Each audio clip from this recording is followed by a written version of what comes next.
Bueno, hermanos, que Dios les bendiga.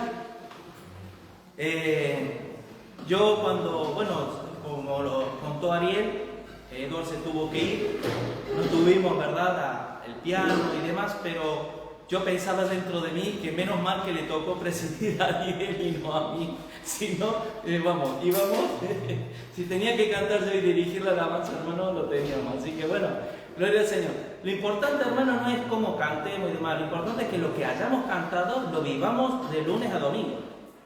Eso es lo importante para Dios, amén, lo sabéis, ¿no? Bueno, vamos a continuar con la serie acerca de lo que es la plenitud del hombre, ¿sí? Nosotros estuvimos hablando acerca de que el hombre, básicamente, somos mente, emoción y voluntad. El domingo pasado, recuerden que estuvimos hablando acerca de lo que es el intelecto, lo que es la percepción, lo que es la mente, lo que es el conocimiento, etc. ¿Se acuerdan que en 1 Corintios capítulo 2, versículos del 14 al 16, hablaba de que el hombre que no conoce a Dios no percibe, o sea, no hay percepción de Dios en su vida, y por no haber una percepción de Dios no puede entender, y al no entender no puede juzgar. Lo parafraseo el versículo.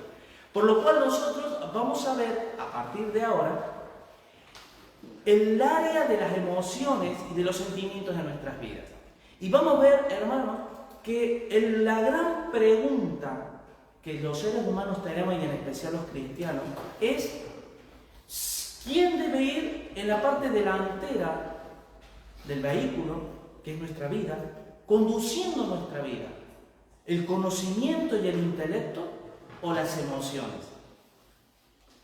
Y vamos a ver cómo la palabra de Dios, el Señor nos deja bien claro cómo Dios nos creó, y si queremos vivir una vida plena en Dios, tenemos que aprender cómo se conjugan, cómo trabajan ambas, nuestras emociones y nuestra inteligencia o nuestro conocimiento. Miren, la verdad es que es un tema tan amplio, que a donde tú quieras mirar en la palabra de Dios, te encuentras con que cada vez que tanto el Señor mismo como el hombre interactúan o actúan independientemente, siempre están a flor de piel las emociones y el intelecto, constantemente, porque si no tendríamos que borrar toda la Biblia, por lo cual es un tema extremadamente trascendente para nuestra vida. El hombre, ¿por qué el hombre es tanto emoción como intelecto y como volitivo, es decir, que entra en el área de la voluntad? Pues porque fuimos creados a imagen y semejanza de Dios. Dios es intelectual, Dios es un Dios inteligente, y todos lo sabemos, Él es omnisciente. Pero Dios también es un Dios de corazón, es un Dios emocional, y vamos a verlo. Y por lo tanto, cuando cada vez que hablamos nosotros de la gracia de Dios, estamos viendo su voluntad, porque la gracia significa acción, y la voluntad sin acción no es voluntad. Por lo tanto, la voluntad de Dios, como acabamos el pasaje que leí Ariel, yo tengo hacia vosotros pensamientos, eso es una voluntad, porque me he dispuesto, dice el Señor, a bendecirles. Pero vamos a ver cómo tienen que estar totalmente influenciados tanto el conocimiento, el intelecto, como las emociones y demás. Y lo cierto es que lo que la mente es al pensamiento, es el corazón a las emociones y la voluntad a la actitud. Por lo tanto, yo no es que quién juega ahora, o qué papel juega la voluntad, qué papel juega el intelecto, sino que vamos a ver porque vamos a mirar de que el cristianismo, la vida espiritual, es cuando Dios, al tocar lo más íntimo y profundo del ser, ¿se acuerdan en Hebreos capítulo 4, versículo 12, cuando hablaba de qué es la palabra de Dios? Como espada que penetra y discierne los pensamientos y las intenciones del corazón. Nosotros, occidentalmente hablando, decimos que los sentimientos están, el asiento es el corazón, y que lo intelectual tiene que ver con la mente, con la cabeza. No está mal, porque nosotros fisiológicamente, para poder identificar esas cuestiones que provienen del alma, que son espirituales, nosotros las identificamos de esa manera. Los antiguos hablaban de amor entrañable, amor de las entrañas. Nosotros los occidentales hablamos del corazón, pero es un poco de manera. Pero las emociones, el intelecto y la voluntad están en la mente. Por lo tanto, decir mente y alma es lo mismo. Cuando trastoca el mundo espiritual, cuando esa mente es impactada, influenciada por la obra del Espíritu Santo en mi vida. Y eso la Biblia le llama el corazón.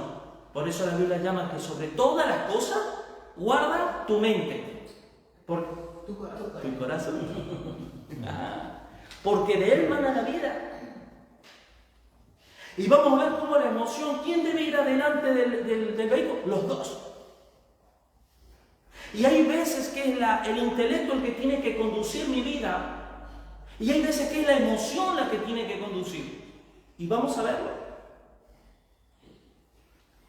Por lo tanto, todas estas cosas se resumen en una palabra: carácter. Cuando yo no he sido influenciado o no he permitido que el Espíritu Santo influya en mi vida hasta lo más profundo de mi ser, eso se traduce en inmadurez.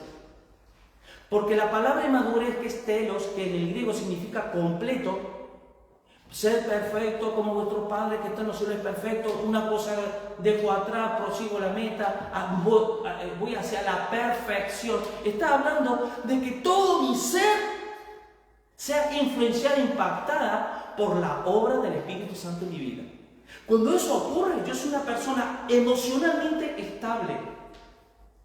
Y vamos a ver que más que estable. Intelectualmente, mis pensamientos son cautivos bajo la obediencia a Cristo, con lo cual yo tengo la mente de Cristo. Y mi voluntad, que es la acción, está tan influenciada, empapada por mi mente y mi corazón, que la manera de obrar es tal que el día que esté en el juicio, como dice el Señor, por sus obras, yo voy a juzgar vuestras obras. ¿Saben por qué Dios va a juzgar nuestras obras? Porque las obras son las que evidencian la obra del Espíritu Santo en mi ser interior, en el hombre interior, como habla el apóstol Pablo. Miren, lo cierto es, querido hermano, que vamos a mirar una pincelada de la manera en nuestra historia como iglesia. Ustedes saben que nosotros como iglesia hemos tenido que lidiar con estas cosas. Hubo un momento en que cuando la iglesia nace, la iglesia se vio envuelta en la necesidad de tener que pelear por doctrinas. Entonces, en ese momento, ¿qué es lo que la iglesia más tenía que acentuar e enfatizar? Las cuestiones intelectuales, para que la mente de cada cristiano fuera llevada cautiva a la obediencia a Cristo. Amén. Pero te voy a decir una cosa: nunca estuvo la iglesia incipiente divorciada de la pasión que los creyentes tenían de Dios. Porque te puedo asegurar que hoy el gran problema que existe de las iglesias es la falta de pasión que se tiene por Dios. Porque si tú a la media le preguntases cualquier cosa doctrinales, te las van a saber. Pero no hay pasión. Por eso no se testifica. Por eso no lloramos por la gente que se pierde. Y yo digo una cosa, hermano, miren, teológica e intelectualmente hablamos de la gracia común, de que Dios ama, pero es un amor que no es un amor, es un amor misericordia. No. Vale, perfecto. Pero yo te digo una cosa, que más de una vez cuando yo veo las personas, y las personas de las cuales el momento y la circunstancia y la persona, en ese momento Dios me pone y demás, en más de una ocasión, a mí me parte el alma. De ver la necesidad de la gente, de ver que no es decir, bueno, yo estoy ciego y que un día, bueno, me perderé. No solo la perdición, lo que le espera a la gente, sino el agobio, la falta de gozo y de esperanza que vive la gente es desesperante en muchos hermanos. Y si no nos duele, si no nos conmueve eso, si no hay una emoción ahí en eso, hermano, tenemos un problema grande como iglesia.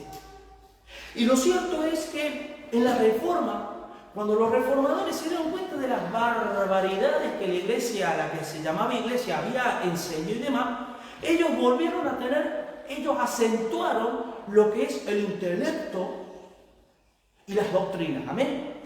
En el siglo, escuchen esto, en el siglo XVII, finales del siglo XVII, estamos hablando de 100 y pico de años, un poco después de la Reforma, aparece un movimiento en Europa por un tal Jacob Spener, que ese movimiento se llamó el pietismo.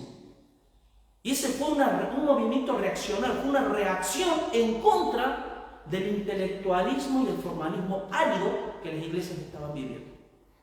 Eran extremadamente doctrinales y teológicas, pero no tenían compasión por la gente que se perdía y por la gente que sufría. No hablo todos, porque los reformadores, los que llevaban, estaban apasionados, si no, no hubieran hecho lo que hicieron. Cuando tú estudias la historia de Calvino, Lutero y de los grandes reformadores y de los que vinieron posterior a ellos, como Wesley, Finney, Charles, Spurgeon y un montón de ellos, gente apasionada por las cosas de Dios. Lloraban en la presencia de Dios, se compungían de corazón, porque eran seres integrales. Porque la obra del Espíritu Santo había transformado en su hombre interior, en lo más profundo, tan fuerte, que ellos no tenían ningún problema, no había una dicotomía en su vida de sin intelecto, sin mis emociones. No, hermano. Al punto que ese movimiento pietista originó ¿en qué? En lo que hoy conocemos como el pentecostalismo. Pero voy a decir una cosa. El movimiento pentecostal fueron los que cogieron la antorcha con sus vicisitudes, con sus cosas, con todo lo que nosotros ya sabemos, cogieron la antorcha de la expansión del Evangelio y la llevaron, porque si no hubiera sido por ese movimiento del Evangelio, hubiésemos vuelto otra vez a la Edad Media, casi. ¿Qué ocurrió? Que la gente que conocía la teología de pie a pa, vieron este movimiento y le asignaron una frase que dice: celo sin conocimiento y entusiasmo sin iluminación. Eso Dios no lo quiere. Y fue un rechazo. Tenemos que entender que fue un movimiento, ¿verdad?, más bien tirando a herégico que otra cosa. Pero dentro de ese movimiento hubo hombres y mujeres que Dios usó. Y lo usó de manera tremenda para llevar el Evangelio. Ni estoy hablando mal, ni estoy haciendo una apología. Sencillamente estoy hablando de las emociones, el lugar que tú y yo le damos a las emociones. Y que cuando alabamos a Dios, todo mi ser alaba al Señor. ¿Qué es todo mi ser? Yo durante muchos años alababa al Señor así: Padre, yo te amo y te tal. Yo, sinceramente, cuando no hay emoción y pasión por lo que yo sé, conozco, hermano, eso me va a decir, es tan malo es la piedad sin conocimiento como el conocimiento sin piedad. Es malísimo, es nocivo para la vida espiritual. Así que, aquellos que permiten que las emociones jueguen el papel que le corresponde en la vida espiritual, serán personas que, te voy a decir esto, hermano, cuando tu emoción y tu corazón es regada, influenciada por la presencia del Espíritu Santo en tu vida, tú y yo vamos a ser las personas más consagradas y las personas más obedientes a las cosas de Dios. Porque tanto la santidad como la obediencia vienen añadidas al corazón, a la emoción, a la pasión que yo tengo por Dios. Algunos, tú les preguntas: ¿quién es Dios para ti? Jesucristo es mi Señor y mi Salvador. Él murió en la cruz por mí. Hace más de 2000 años. Ajá. ¿Y tú qué esperas de Dios? Un día ser salvo y estar en la eternidad con Él. Amén. Pero, y tu obediencia al Señor, a ti te tienen que decir: tienes que ir a la iglesia, tienes que ir puntual, tienes que servir, tienes que testificar, tienes que aprender la palabra para que tú seas un instrumento de honra en las manos de Dios, etcétera, etcétera. Te lo tienen que decir una y otra vez. Porque si eso ocurre es porque todavía el Espíritu Santo no ha obrado en profundidad en la vida. Y estoy hablando de las emociones. ¿Por qué? Porque el gran problema de la iglesia de creer en su época, en su momento, que las emociones pasaban un lugar muy relegado en la vida espiritual y el intelecto lo era. Luego con el pietismo se dieron cuenta que no, que sin emoción no hay nada. Y cogieron el intelecto y lo minimizaron al punto de que hoy la iglesia no estudia la palabra y demás. Somos pendulares.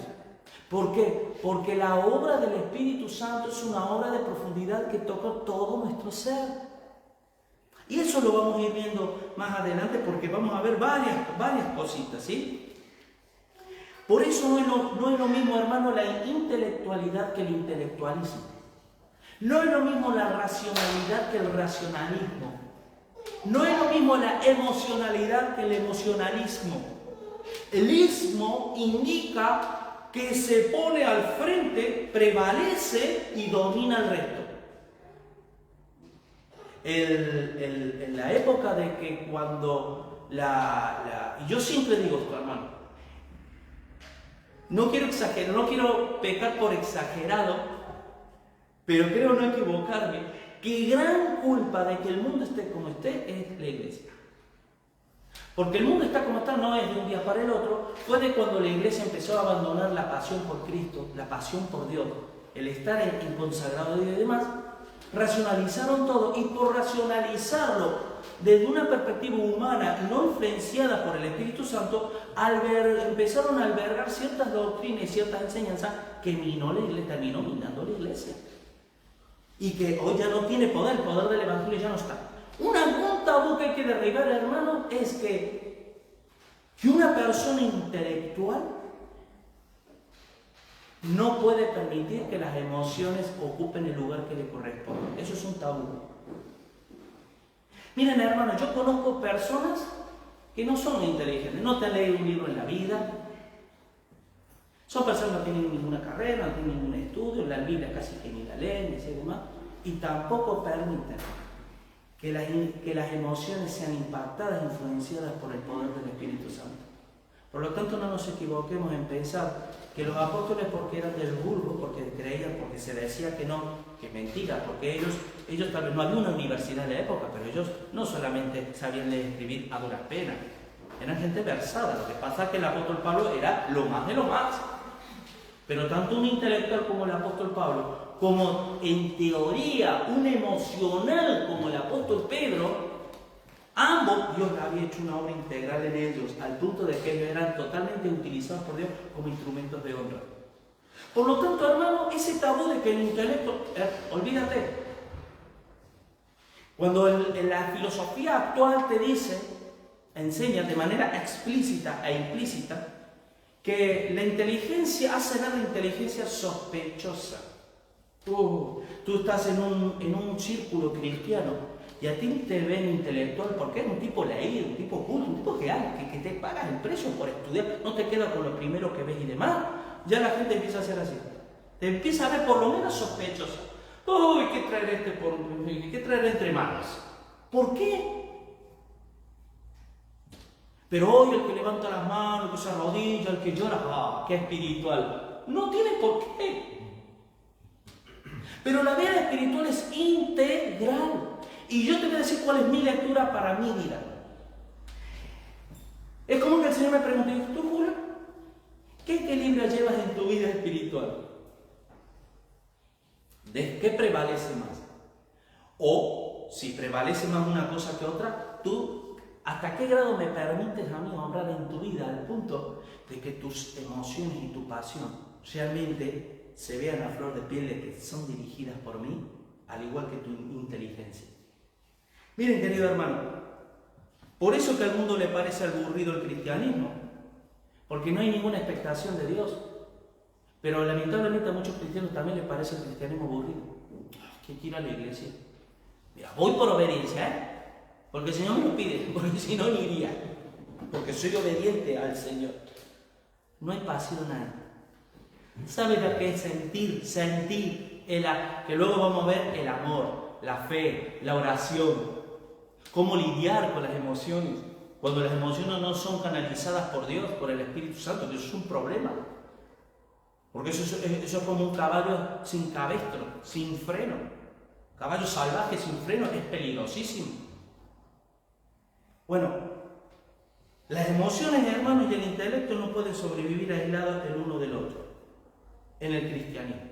Y escuchen, es por esa razón que el cristianismo se encuentra en la cúspide de cualquier filosofía de vida que exista sobre la faz de la tierra. Por dos razones. Primero, porque actúa integralmente, actúa en todo el ser. Ninguna filosofía actúa en todo el ser como actúan las enseñanzas de nuestro Señor Jesucristo. Y en segundo lugar, algo muy importante, porque las enseñanzas de Jesús y la obra del Espíritu actúan de adentro hacia afuera, no de afuera hacia adentro. Tú a un hijo tuyo, imponle reglas que son correctas, pero impónselas, ya vas a ver que en cualquier momento se va a revelar. Pero tú con amor, ora a Dios y pídele que te dé gracia y sabiduría para cómo llegar a tu hijo, para que tu hijo crezca y que te vea un modelo digno a seguir, no un tirano que le está diciendo cosas correctas, pero reglas y tal.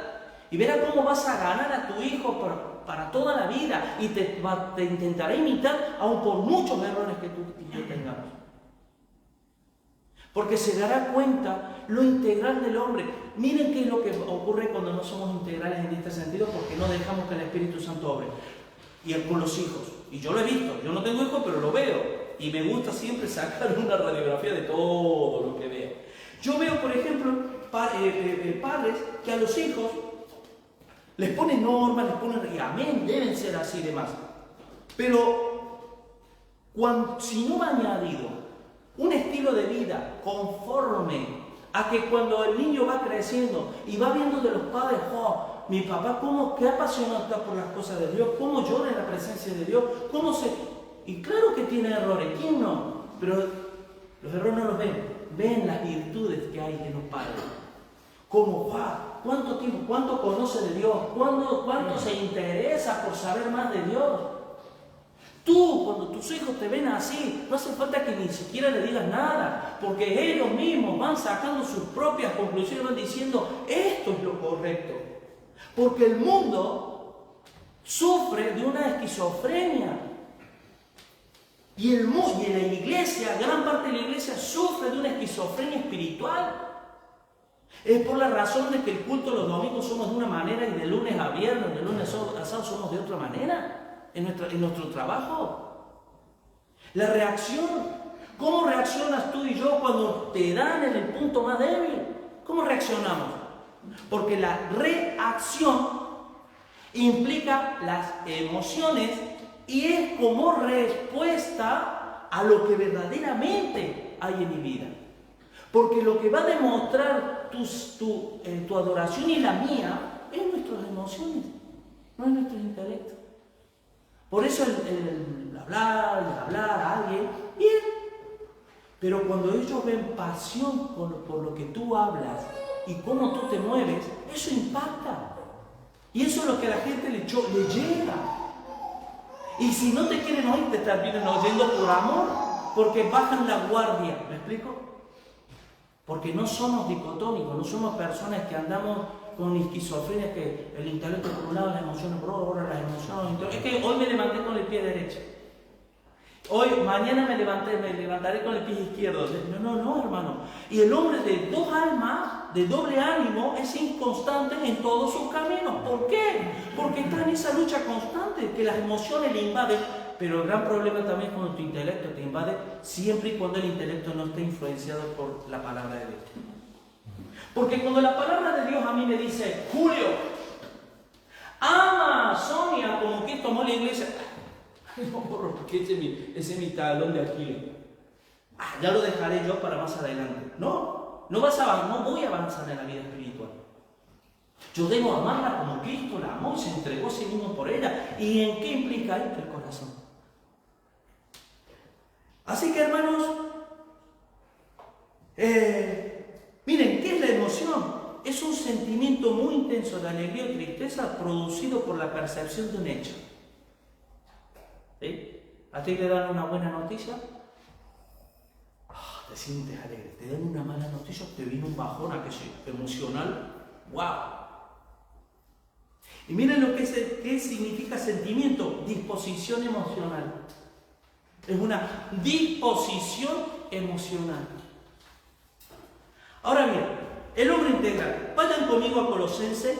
Yo voy a procurar, hermanos. Miren, estas predicaciones es muy difícil que llegue a ser una predicación expositiva debido al tema que se está tratando, pero es una predicación temática. Por lo tanto, vamos a ir paseándonos por varios pasajes donde resurge y sobresale aquellas áreas y cuestiones que a nosotros nos interesa saber con respecto al lugar que le corresponde a las emociones, el papel que hacen y cómo yo puedo controlar las emociones. Miren, Colosenses capítulo 1, versículos del 9 y 10, dice, por lo cual también nosotros, dice el apóstol Pablo, después del día que lo oímos, no cesamos de orar por vosotros y de pedir que seáis llenos del conocimiento de su voluntad en toda sabiduría e inteligencia espiritual, para que andéis como es digno del Señor, agradándole en todo, llevando fruto en toda buena obra y creciendo en el conocimiento de Dios. ¿Saben qué? Aquí el apóstol Pablo está hablando acerca de cuando tú espiritualmente conoces a Dios, tú vas a vivir una vida de obediencia a Dios y llena de frutos dignos, frutos apacibles, frutos agradables delante de Dios. Y cuando eso ocurre, que es por el acto de la voluntad, porque está influenciada por las emociones y tu intelecto, porque tú estás estudiando la Biblia, y para ti la Biblia es lo más importante en tu vida, y si no lo es, tienes que empezar a hacerlo, ¿sí? ¿Y eso en qué se resume? ¿Cuál es el fin de todo eso? Crecer en el conocimiento de Dios. Vayan conmigo a Mateo, y vamos a ver, porque este es un pasaje magistral, cómo nos muestra, ¿se acuerdan? Mateo 13, versículo del 18 al 23, sobre la parábola, la explicación de la parábola del sembrador. La parábola del sembrador, hermano, es el ABC, es la quintesencia de la vida espiritual del ser humano. Y miren lo que dice. Versículo 18 del capítulo 13 de Mateo dice: oíd pues vosotros la parábola del sembrador. Cuando alguno oye la palabra del reino y no la entiende, presta atención a estos términos, no la entiende, viene el malo y arrebata lo que fue sembrado en su mente, en su corazón. ¿Cómo? ¿El entendimiento acaso no es con la mente? ¿No es con el cerebro? ¿No es con el intelecto? Este es el que fue sembrado junto al camino. Versículo 20. Y el que fue sembrado en pedregales es el que oye la palabra y al momento la recibe con emoción, pero no tiene raíz. Escuchen bien esto, no tiene raíz en sí, sino que es de corta duración, pues al venir la aflicción, que eso es una garantía del cristiano, la aflicción, o la persecución, otra garantía del cristiano, por causa de la palabra, luego tropieza. Versículo 21. El que fue sembrado entre espinos, es el que oye la palabra, pero el afán de este siglo y el engaño de la riqueza ahogan la palabra y la hacen infructuosa. Querida hermana, el afán y la ansiedad. Si el Señor nos dice, miren, yo os hago una pregunta. Cuando nosotros se nos presenta un problema en la vida, y en especial un problema económico, ¿qué es lo primero que tú y yo hacemos? ¿Tratar de buscar solución al problema u orar? ¿Qué es lo que se debería? Orar. Pero ¿qué es lo que hacemos la mayoría de las veces? Primero intentamos resolver el problema. Cuando vemos que ya no podemos, ¡ay, Diosito! Encendemos ver a la Virgen, que no, espero que no lo hagan así. Pero hay gente que llega a ciertos extremos. ¿Por qué?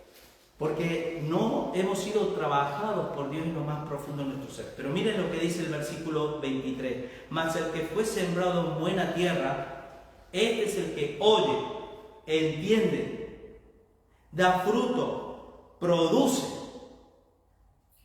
Y recuerden que el entendimiento no es lo sé todo. Pregúntame cualquier cosa de la Biblia y yo te lo voy a responder. No. Aún más, si solo fuera eso, eso exacerba, eso trae irritación, eso trae rechazo. Pero si hay una vida apasionada, en donde yo me quiero parecer a mi Señor, a Cristo, y donde yo quiero vivir como vivió Él, que las emociones tienen que jugar un papel muy, muy importante en mi vida.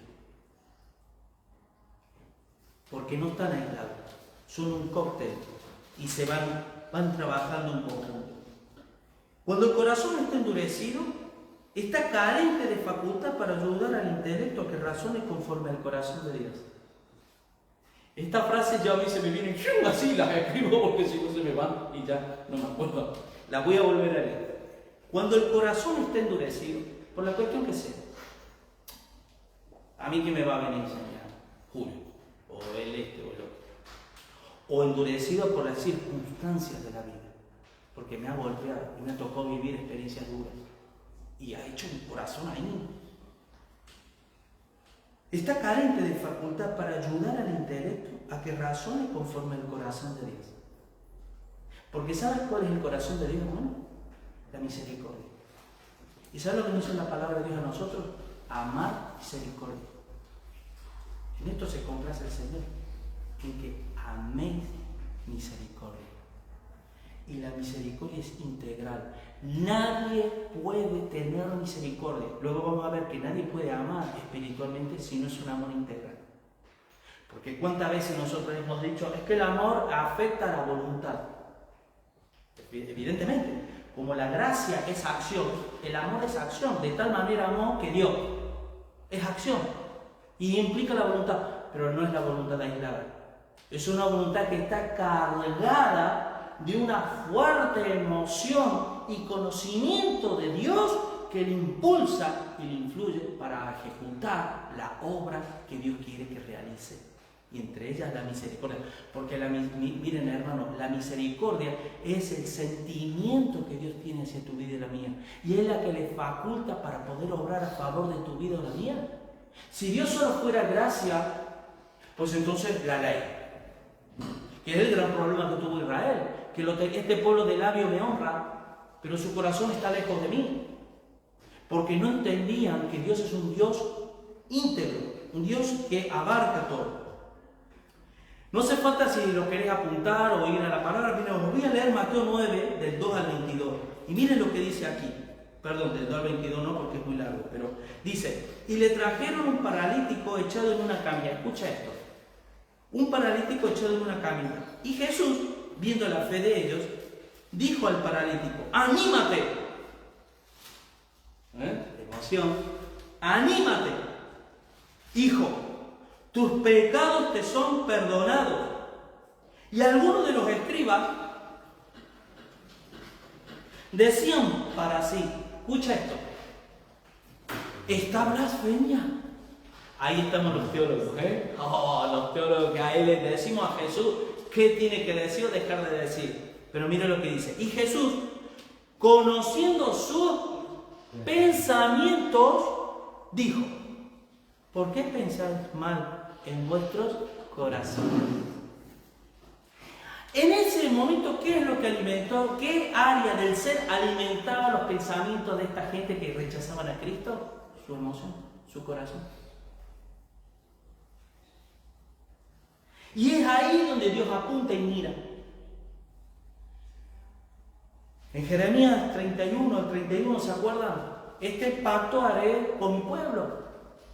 Dice el Señor que es muy parecido al pasaje de Jeremías 29, donde Dios dice, tiene pensamientos de paz, y que Él ha dispuesto, Él dice, vosotros me rechazáis lo parafraseo, ¿sí? Porque este texto ya lo conocéis, la mayoría o todos. Es como decir, mira, hasta ahora ustedes se han revelado de mí constantemente, ¿sabes por qué? Porque no he podido con vosotros hacer una obra íntegra. Porque vosotros guardáis, depositáis la ley en vuestras mentes, pero no la vivís. ¿Por qué? Porque este pueblo de labio me honra, pero su corazón está lejos de mí. Entonces el Señor dice, este pacto yo haré con la casa de Israel en aquellos días. Pondré mis leyes en su mente y en su corazón las escribiré. Está diciendo que ya no son en tablas de piedra, corazones de piedra, sino corazones de carne. ¿Y por qué habla del corazón de carne y no el corazón de piedra? Porque debe haber una impresión de emoción a las cosas que son hermosas y trascendentes que vienen de Dios. De ahí es cuando la Biblia habla del primer amor. Perdiste el primer amor. Esa pasión, que todo era nuevo, todo era maravilloso, todo era gustoso para Dios. Y cuando vamos creciendo, y os voy a decir una cosa, hermanos, miren, es muy complicado el equilibrio. Solo en una obra sobrenatural de Dios que nos ayuda a guardar y a desarrollar estas áreas en nuestra vida. Lo más fácil para ti, para mí, ¿sabes cuál es? La tendencia a lo que somos en realidad. Si yo soy una persona con tendencia intelectual, me dejo estar y yo voy a ser la persona más racionalista e intelectual. Pero si yo no estoy influenciado por el Espíritu Santo, yo cuestionaré muchas cosas de Dios, por muy cristiano que sea. Como hizo la iglesia en el siglo XIX, pues que cuestionó todos los milagros. Y lo que hizo fue racionalizar los milagros de Dios. No, que el Espíritu Santo concebió, no, y ya te empiezan a sacar un desarrollo porque en Palestina en esa época la tierra estaba así, venía el sol así, el otro hizo así, entonces ya te dan una explicación de cómo fue concebida María. O cuando el mar se abrió, no, porque justamente fue un terremoto que hubo en esa época, eran tiempos de terremoto, y te empiezan a racionalizar, ¿y qué lograron? Coger a Dios y meterlo en una cajita de este tamaño, y en donde las grandes verdades estaban solo escritas en tablas en las paredes, que son las confesiones de fe. Pero cuando tú ves esas denominaciones actualmente, están muertas, pero muy ortodoxas. Así que, hermanos, quiero que vayamos a uno de mis textos favoritos, no solo de este tema, sino es uno de mis textos favoritos que yo lo tengo como lema en mi vida, como tantos otros que tengo. Es el versículo que vamos a leer al final, pero quiero que vayamos a partir del versículo 12, Eclesiastés capítulo 1, versículo 12 dice, ¿aquí habla? ¿Quién habla aquí? Salomón. ¿Quién fue Salomón? La persona que le dio la sabiduría tan elevada para poder dirigir a su pueblo. ¿Sí? Inteligente. Él fue el que edificó el templo. Y era extremadamente inteligente Salomón. Y él dice, yo, el predicador, fui rey sobre Israel en Jerusalén. Y di mi corazón a inquirir y a buscar con sabiduría sobre todo lo que se hace debajo del cielo.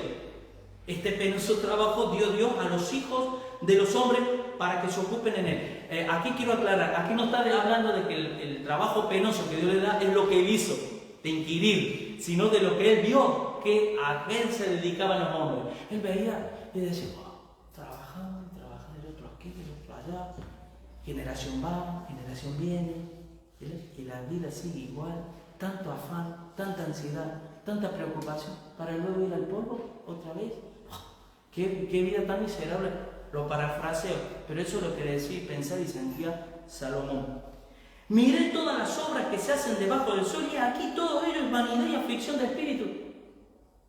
Sentimientos, emoción. Lo torcido no se puede enderezar. Me lo van a decir a mí o a cualquiera de vosotros cuando ve la televisión y el mundo va cada vez peor. Lo torcido ya no se puede enderezar hasta que venga Cristo.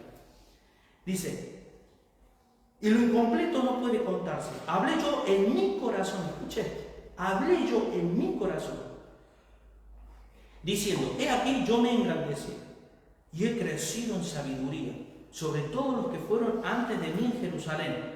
Y mi corazón ha percibido, la percepción, ¿se acuerdan? Ha percibido mucha sabiduría y conocimientos y ciencia. Y dediqué mi corazón a conocer la sabiduría y también a entender, ¿ves? Percibir, entender, a entender las locuras y los desvaríos. Conocí que aun esto era aflicción de espíritu. Y aquí viene el juicio, aquí viene el juzgar, aquí viene el discernimiento de Salomón. Porque puse mi corazón a percibir, puse mi corazón a entender, ahora puedo juzgar. Ahora tengo criterio para poder. Y este es el versículo que para mí es un lema. Porque en la mucha sabiduría hay mucha molestia. Y quien añade ciencia, añade dolor. ¿Sabes qué significa esto, hermano? Cuando tú más creces en conciencia y en convicción, conocimiento de Dios acerca de todas las cosas de la vida, tú no puedes ser la persona más feliz del mundo. Perdóname que te diga. Puedes tener momentos de felicidad. Sí, una persona con gozo, que no es lo mismo que felicidad, pero feliz, viendo lo que hay. A menos que no haya mucha sabiduría ni mucha ciencia, pasaré por el mundo sin darme cuenta del 80 al 90% de la realidad que me rodea. No subiré, no habrá dolor. Seré el tipo más feliz del mundo. Lo que pasa es que no me gustaría estar al final de su camino, lo que le espera. Que muchos se sorprenderán. ¿Qué? ¿Yo? ¿El infierno? ¿Pero qué es esto? ¿El juicio a mí? Pero si yo no he sido tan... Miren, la dureza de corazón por la ignorancia que en ellos hay. Porque la falta de empatía, que es lo que la Biblia llama misericordia, es por la dureza de corazón. Y la dureza de corazón viene por la ignorancia, que es el peor mal que existe, que tiene la humanidad, porque es difícil lidiar con ella. Es muy difícil. Y necesitan generaciones y generaciones para poder lidiar con eso. Entonces, esto, fíjate, el mismo Salomón nos resume de que él dice, todo lo que vio es aflicción de espíritu. Pero miren, queridos hermanos, la palabra de Dios y el corazón, o sea, ¿qué lugar ocupa, qué reacción, qué actitud tiene el corazón? Y cuando habla de corazón es lo mismo que mente, es el asiento de todo tu ser, de tu voluntad, de tu intelecto, de tus emociones, de lo que sientes, lo que no sientes, todo eso es el corazón. Y todo eso es la mente. ¿Sí? Miren, por ejemplo, en Proverbios 12:25 dice, la ansiedad en el corazón del hombre lo deprime, mas la buena palabra lo alegra. Y yo te pregunto, ¿a ti la palabra de Dios te alegra? ¿Alegra tu vida al punto de quererla obedecer, de quererla vivir, de quererla? ¿O simplemente la palabra de Dios dice, hoy me vino bien, hoy no me vino tan bien? Hoy, porque realmente la palabra de Dios, uno tiene, cuando Dios da, y Dios da el blanco, y Dios justo afecta lo que me debe afectar a mí, es porque Dios me está viendo a mí que le estoy buscando. Porque si no hay una buena actitud en mi corazón, para poder entender y percibir las cosas de Dios por medio de la palabra, Dios no me va a hablar. Y lo sé por experiencia. No me va a hablar. Y Dios va a decir, ahora te quedas ahí. Ahora vas a aprender, porque te tienes que humillar delante de mí. ¿Quién te crees tú que eres? Que vienes a mí ante mi presencia de bueno, a ver, Señor, ¿qué tienes que decirme a mí hoy? Dios no te... A mí, tiempo que no me hablaba nada. Una sequedad, hermano. Como decía el rey David, mientras callé se secaron mis huesos. Y mi verdad fue como sequedad de verano. Se secaron los huesos. Y sentía como que Dios me estaba disciplinando con vara. Y me encanta. Le agradezco porque es mi papá, de mi padre. Uy, me disciplina, es lindo, porque es emocionante. Y hay un temor reverente y hay una presencia. No te presentas de cualquier forma.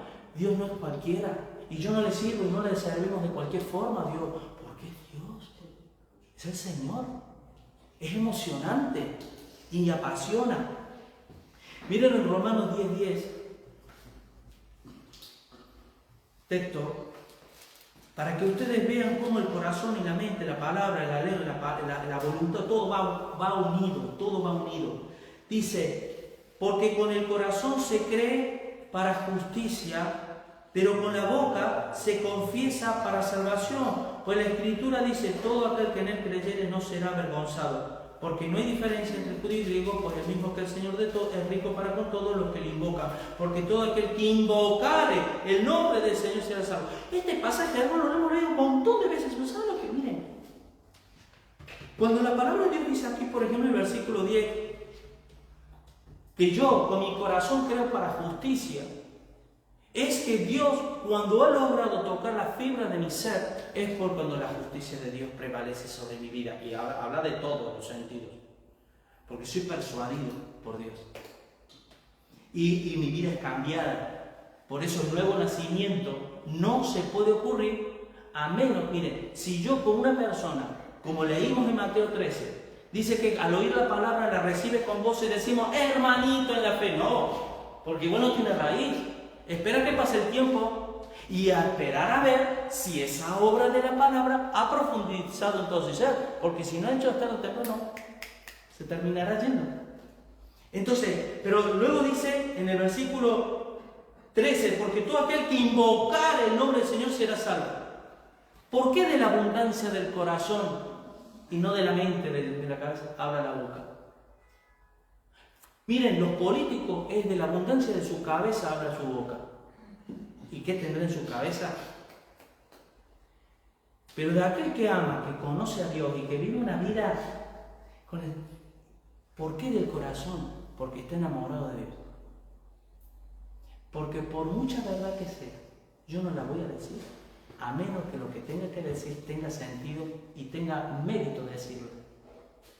Porque soy un ser trascendente. Porque soy un ser que entiendo que para Dios es más importante esa vida que se pierde, por ejemplo, o el cuidado de mi mujer es más importante para Dios que todos mis estudios teológicos. Si yo no entiendo eso, hermano. Y ahí es cuando el intelecto y el corazón, los sentimientos, están bien guarnecidos, bien llevados, bien canalizados. ¿Sabe lo que produce? Sabiduría. Yo conozco muchos intelectuales que no son sabios. Y mucha gente con un corazón, que como se suele decir, todo corazón, tampoco son sabios. Pero cuando ellas se conjugan y trabajan juntos para desarrollar tu ser, para hacer crecer tu ser, siempre con la ayuda de Dios, porque es Dios el que produce eso, el querer como el hacer, es cuando realmente las personas notan los cambios y somos, como les decía al principio, estamos en la cúspide de la filosofía de vida que cualquier ser humano quiera tener, porque toca todo nuestro ser. Así que, miren Hebreos capítulo 10, cuando dice, versículo 16, este es el pacto que haré con ellos después de aquellos días, dice el Señor, pondré mi ley en sus corazones y en su mente la escribiré, y añade, y nunca más me acordaré sus pecados y transgresiones. Pero en el versículo anterior, al 14, dice, porque con una sola ofrenda hizo perfectos para siempre a los santificados, y nos atestigua lo mismo el Espíritu Santo, porque después de haber dicho esto que acabamos de decir, ahí ve la obra del Espíritu Santo, hermano.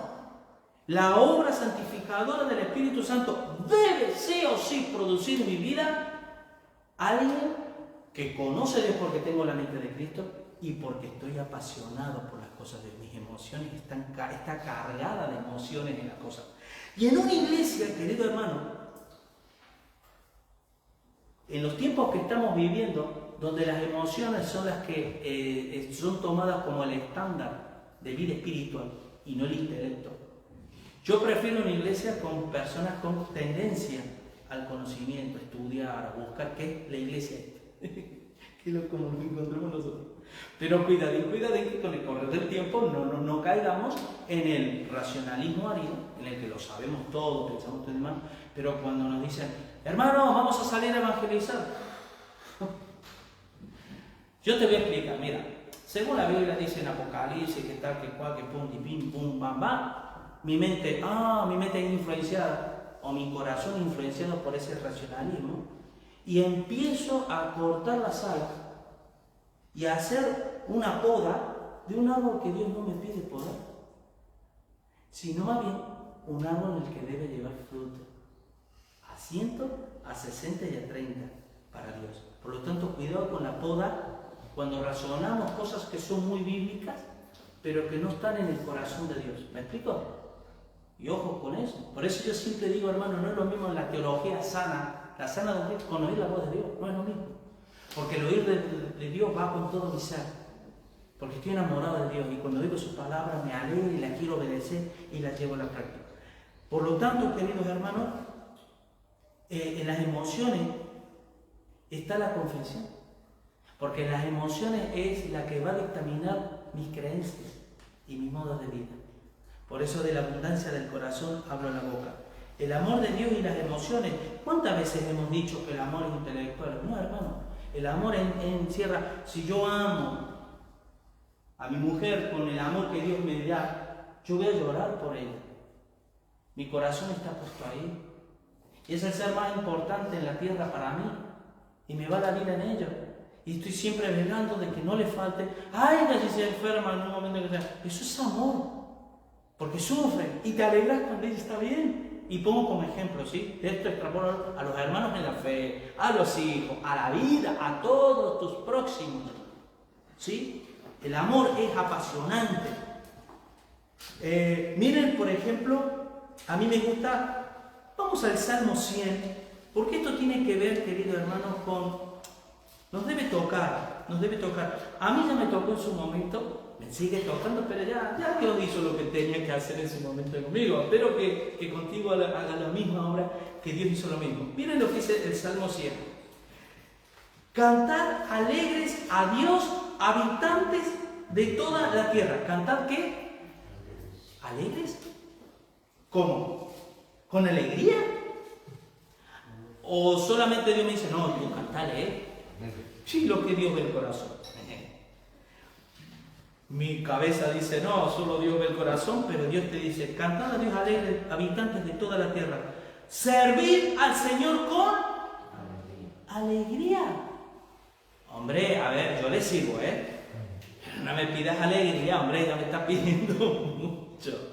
A la alegría del corazón, hombre, es que no hay cosa más alegre y más linda que servir a Dios. Y si no lo has descubierto, ojalá que Dios te dé la gracia para que lo puedas descubrir.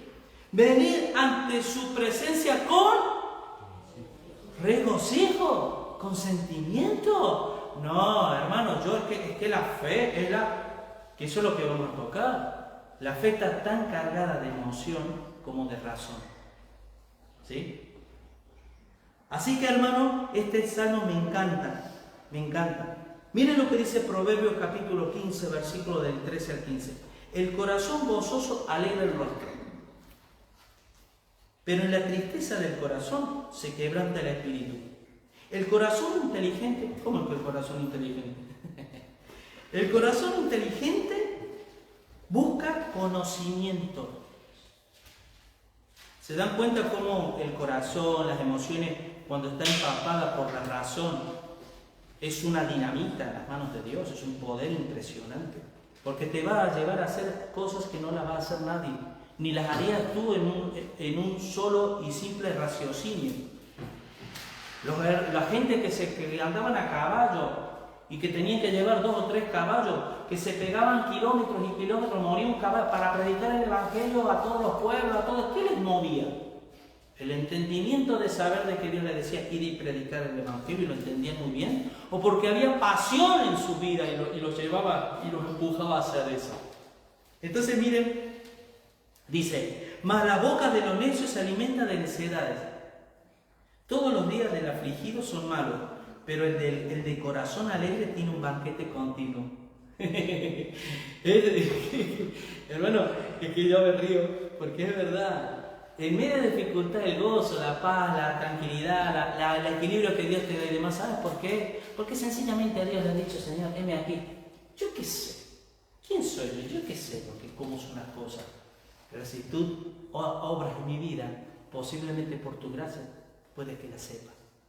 Pero necesito que tú obres. Y cuando Dios obra, hermano, es una obra tremenda donde ningún hombre, por muy inteligente que sea. Por eso el 1 Corintios 1 dice que los vilios, Dios prende la sabiduría de este mundo, porque lo necio de Dios escogió para avergonzar a los sabios y honorables, porque en la carne no somos ni inteligentes, ni poderosos, no somos nada. El ser humano no es nada. sin la obra del Espíritu Santo. Así que, hermanos, miren, Einstein decía, todos mis logros son 20% de razón y 80% de emoción. ¡Wow! La persona considerada la más inteligente del siglo XX. No sé qué estadística o cómo, pero por los frutos, ¿verdad? Tipo realmente brillante mentalmente. Pero era por la pasión. De ahí que nos habla la Biblia al respecto. Esto. Segunda de Pedro 1, versículo 10. Procurad hacer firme vuestra vocación y elección, porque haciendo esto no caeréis jamás. ¿Qué significa hacer firme? Mi vocación, mi pasión por las cosas que más amo.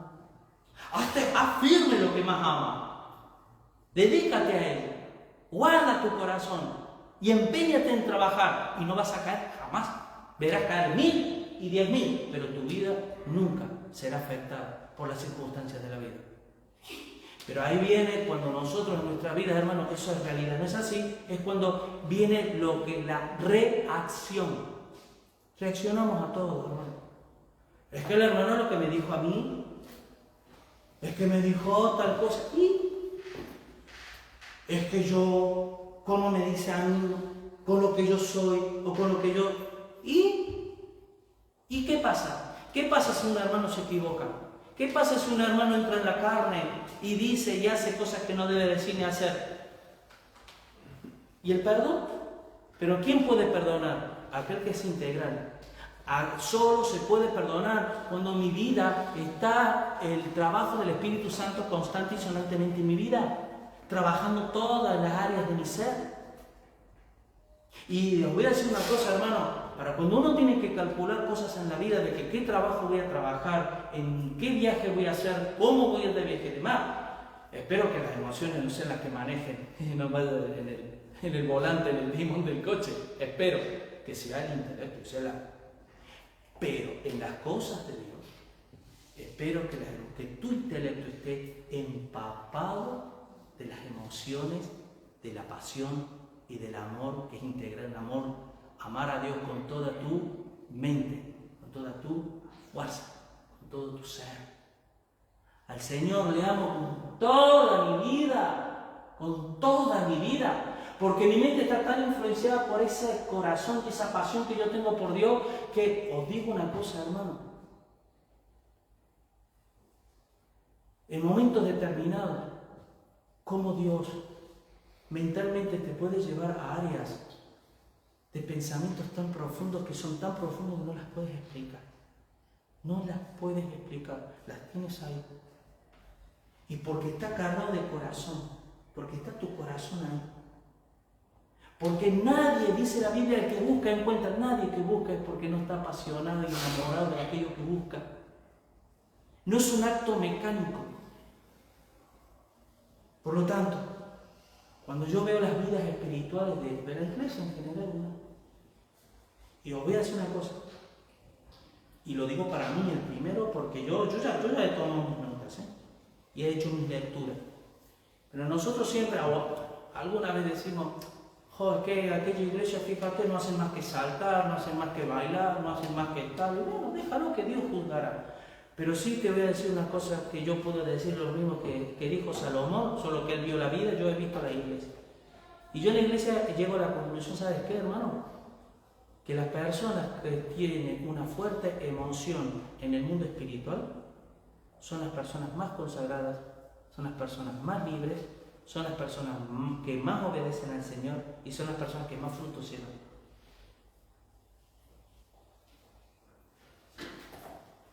Y de aquellos que somos ortodoxos, pero no ortoprácticos en muchas cosas, porque la ortopraxia tiene que ver con la voluntad. Y yo no voy a ser ortopráctico al menos que todo mi ser sea influenciado por Dios. ¿Me entendéis? Entonces, ¿en dónde yo debo apuntar? ¿En dónde yo debo enfatizar? En aquellas áreas que yo rengueo, que son en las emociones. Miren, hermano, cuando nosotros estamos en la iglesia y a lo mejor el hermano nos invita a orar, no es una obligación, no es una carga, es una lucha. No, porque si tú estás enamorado de Dios, tienes ganas de levantar tu voz y por lo menos agradecerle a Dios. Cuando tú cantas y yo canto el Señor, a veces me dan ganas de llorar y a veces me dan ganas de levantar las manos. Y yo porque yo soy racionalista y muchas veces, métete la lágrima, métela, y que no, porque soy así. Y es algo que, bueno, pero cuando estoy solo, en mi secreto, lloro como una Magdalena. Y estoy en la presencia de Dios y Dios me derrite, es que Dios me derrite. Y si no me derritiera, hermano, te puedo asegurar que yo no estaría hoy aquí, haciendo lo que estoy haciendo ahora. Pero me derrite. Y mi corazón está ahí, con todos mis defectos. Por lo tanto, hermanos, cuando en estos poquitos tiempos que tenemos, qué lindo que es poder decir, hermanos con libertad, que levantan la voz en oración, en una acción de gracia, en gratitud, en decir, y qué decir de alabar al Señor y cantarle con todo mi ser. Yo entiendo, hermanos, yo tuve muchos años que yo controlaba todo. Lo analizaba todo. Y cualquier cosa, esto está aquí interesado, esto debería ser de este color, esto de todo. ¿Y sabe lo que me llevó, hermano? Te voy a decir lo que me llevó. Dios me tuvo que humillar. Y me tuve que humillar delante de pedirle perdón. Fíjate. Y Dios, de la misma manera que el día que yo me convertí, que el Señor me hizo así, me volvió a hacer así. Renovó su pacto conmigo, pero me renovó por dentro. Y llorando, diciendo, Señor, perdóname, no quiero más caer en esto, porque estoy enamorado de ti. Y sí, ¿qué me importa? Yo te voy a alabar. Y lo que, posiblemente, hermano, que lo que nosotros hacemos en público nos dé vergüenza, y es entender. Pero eso apunto más en tu secreto. ¿Cuándo ha sido la última vez que has llorado? Por Dios.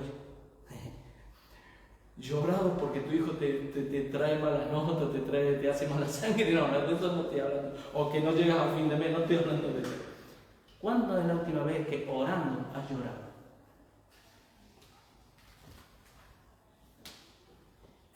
La oración. El gran pasaje del 2 de Crónicas 4:14. Si mi pueblo se humillare, sobre el cual mi nombre es invocado, y orar en el rogar en él. Entonces yo iré desde el cielo, su plegaria, y sanaré su tierra, su corazón. ¿Cuándo ha sido la última que te has humillado de la verdad delante de Dios? Y cuando yo me refiero a ustedes, me estoy refiriendo a mí. Y si no me estoy refiriendo ahora a mí, es porque ya me refería a mí cuando el Señor me estuvo hablando antes que su palabra. ¿Me entendés? Ya el Señor me ministra a mí. Pero ¿cuándo ha sido la última vez que no has quebrantado, no has llorado y has salido de tu aposento, de tu secreto, de tu intimidad? Has salido así. Renovado, livianito, con un corazón, ¡wow! ¿Cuándo? O yo me acerco a la presencia de Dios, venid ante mí con regocijo. Señor, te pido, dame más dinero, quiero cambiar de trabajo, mira la noche me está molestando, dile algo, Señor, mira que mi mujer no sé qué, no sé cuánto. Esa es mi relación con el Señor. O el Señor, quiero saber cuál es tu corazón, cuál es tu pasión, Señor, en qué estás interesado tú. ¿Qué cantamos en la segunda canción? Te entrego lo mejor de mí, mis anhelos, ¿Es verdad? ¿Tú les entrego yo? ¿Le hemos entregado al Señor todo lo mejor de mí? De nosotros. Y te voy a decir una cosa, hermano. Si nosotros fuéramos determinante y contundente a la hora de decir, no voy a pasar más esto en mi vida, y no esperar lo que hagan los otros, yo hacer lo mismo, sino en mí, no, hasta aquí. Yo cuando vaya a la iglesia, Señor, yo te voy a adorar de corazón, no voy a ir a cantar solamente. Aunque toda la iglesia lo haga, yo no lo voy a hacer. Porque tengo entendimiento y mi percepción es correcta delante de Dios. Por lo tanto, eso se ejecuta en voluntad, en actitud. ¿Sí? Y dijo David a Saúl, con el filisteo Goliat, no se desaliente el corazón de nadie a causa de él. Tu siervo irá y peleará con este filisteo. Cuando nos viene una mala noticia gorda y fea, ¿qué es lo primero que nos invade? Una emoción. Y nos abate. Nos abate hasta la tierra, tenemos que reconocer, por muy cristiano que seamos, nos abate. ¿Qué fue lo que el rey David llegó a poder decir y hacer lo que hizo? Todos conocen la historia. Que cogió el muchachito de 15 años y dice, a mí, este filistín circunciso no va a venir a mí. Mirá, en el nombre no de Israel, en el nombre de Jehová de los ejércitos, ¡pum! Toma. Y yo me imagino, y todos viendo que la gloria de Dios. Porque David era conforme a la mente de Dios. No, conforme al corazón de Dios. Había pasión en lo que él hacía. Y por esa pasión le llevaba a conocer a Dios. Y cuando él dijo, él no era alguien que trataba de hacer ver nada al pueblo de Israel. No creo que fuera tan tonto. Pero él lo que hizo, lo hizo con fe. Que ahí viene la fe. Cargada de emoción. No voy a leer porque se nos está haciendo muy largo, pero en Números 14, 20, 24, cuando fueron a reconocer la tierra, no, que esta tierra es madre, de gigante, no vamos a poder. ¿Qué hizo el pueblo? Emocionalmente. José Caleb dice, vale, tiene razón, pero esto no lo comeremos. Y Dios nos dará esta tierra. Porque la fe, hermano, la fe que no está influenciada. Miren, cuando la fe en Hebreos 11.1 dice, es la certeza de lo que se espera y la convicción de lo que no se ve, nadie espera nada por una mera convicción intelectual. Tu corazón está puesto ahí. Tu corazón está puesto ahí. Y tus emociones han sido impactadas por Dios.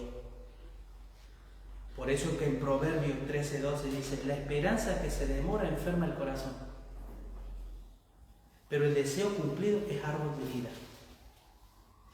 Entonces, Dios sabe lo que hay en nosotros. ¿Y qué hablar de la oración, hermano? La humillación, el arrepentimiento y la misericordia. Esos son tres elementos que juegan un papel importante en la oración. La humillación, el arrepentimiento y la misericordia. Y para ir un poquito más rápido, miren, en la humillación, querido hermano, ¿cuándo tú y yo nos humillamos realmente delante de Dios? Desde el primer momento que aceptamos a Cristo y demás, fue cuando el Señor tocó la fibra de nuestro ser y fuimos conscientes de lo que somos. Y nos humillamos porque reconocimos la necesidad de Dios. Si esa actitud no sigue igual, hay un problema en mi vida. El arrepentimiento, la palabra arrepentimiento es metanoia. Y sabe lo que significa cambio de mente y de parecer y de corazón. Es un giro de 180 grados. Por eso la gente confunde arrepentimiento con remordimiento. Y uno se siente remordido porque sabes que has hecho mal, pero no hay arrepentimiento, porque el arrepentimiento generalmente no se ejecuta en acción, porque la voluntad ha sido empapada por ese cambio de mente y de corazón. Así que, y eso se ve también en el fruto del Espíritu: amor, paz, gozo, paciencia, benignidad, mansedumbre. Todas esas cualidades del Espíritu Santo evocan a un Dios que es un Dios emocional, que tiene corazón, por eso es misericordia, nos salvó no por obras de justicia, sino por su misericordia, y es un Dios que también es de conocimiento de ley, porque la ley es aquella que transforma el alma, porque la ley es Dios. Eso yo le preguntaba a unos hermanos, ayer antes de ayer le decía, y yo sabía la respuesta porque eran hermanitos nuevecitos, le digo, ¿ustedes creen que Dios tiene amor? Y me dicen, sí. Y digo, no, Dios es amor. Y como Dios es amor, Dios es integral, porque el amor de Dios es integral, que afecta a todas las áreas de mi ser. Si yo le digo intelectualmente, ¿cómo no voy a amar a mi mujer? Es que mi mujer es lo mejor, es que yo tal y cual igual. Pero no me ves que le cuido, que le sirvo, que la protejo. Por la abundancia del corazón habla la boca, que le hablo cosas lindas. Miren, ¿no? Me va a decir, por sus frutos conocéis, perdóname, o te estás engañando tú mismo o nos estás tratando de engañar. Y el amor es inteligente, por eso amar a Dios con toda la mente, ¿no? Con todo mi ser. Así que, querido hermano, ¿cómo se puede lidiar con las emociones que ahogan? Y sencillo, miren lo que dice Juan 14:1. No se turbe vuestro corazón. Creed en Dios, creed también en mí.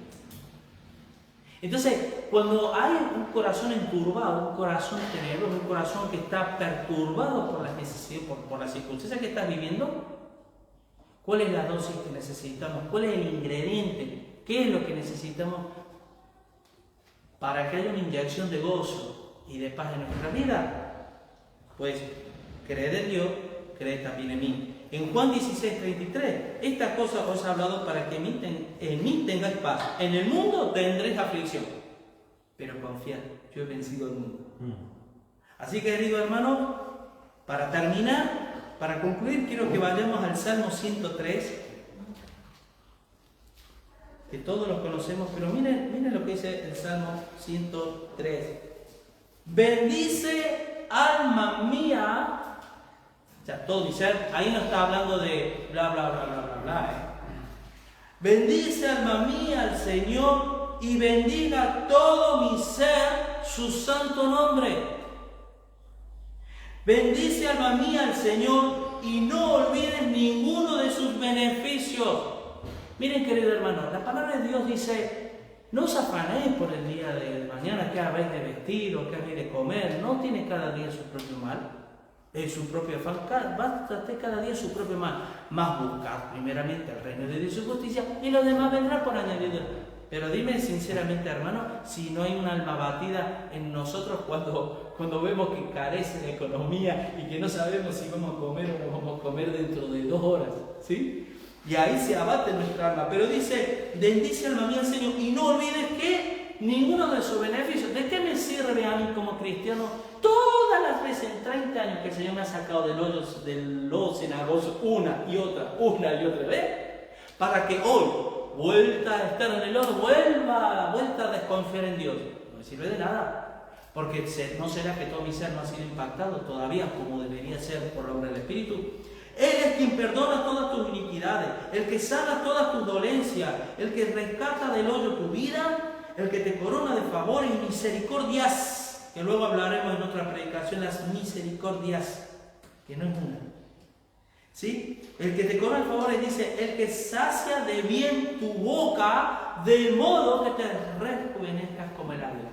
Porque de la abundancia del corazón habla la boca, y como tu corazón está empapado de las cosas de Dios, estás tan enamorado que tú empiezas a hablar bendición, no como los espías que llegaron y vieron todo negativo, todo malo y malo, sino aquellos que conocían a Dios y viendo lo mismo, su percepción fue distinta y su declaración fue otra.